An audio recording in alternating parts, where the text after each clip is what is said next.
সবজির দাম বাজারে কম, অনেকেই খুব আনন্দিত, অনেকেই খুব উদ্বেলিত। বাহ, সবজির দাম তো কমে গেছে। সবজির দাম কমে গেছে, অতএব আমরা আনন্দিত। আমরা মনেই করছি যে দেশের অগ্রগতি অর্জিত হচ্ছে, আমাদের কেনার ক্ষমতা বাড়ছে। কিন্তু যখনই নাকি দাম কমে যায় তখন আমরা যতখানি খুশি হই, যখন দাম বেড়ে যায় তখন কিন্তু আমরা ততটাই কষ্ট পাই।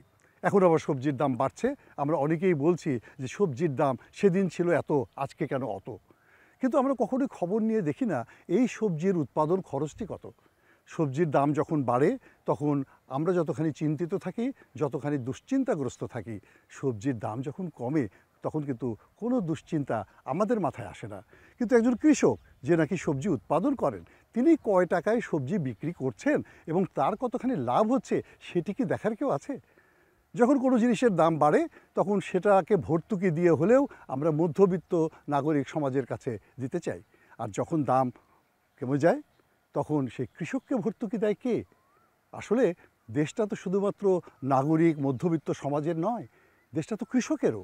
আর কৃষক যদি কোনো আয় না পায়, কৃষক যদি নিজেরা মুনাফা করতে না পারে, তাহলে কি সেই সবজি কিনে আপনার রসনা তৃপ্ত হবে?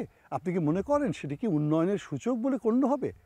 উন্নয়নের সূচক হবে তখনই যখন আপনিও সন্তুষ্ট চিত্তে সবজিটি পাবেন, কৃষকও সন্তুষ্ট চিত্তে লাভজনক মূল্যে সবজিটি বিক্রয় করতে পারবে।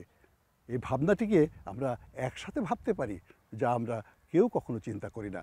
আসুন না একটু ভিন্নভাবে ভাবি, একটু ভিন্নভাবে চিন্তা করি, যাতে সবার জীবনই সুন্দর হয়, সকলেই যেন মুনাফা অর্জন করতে পারি।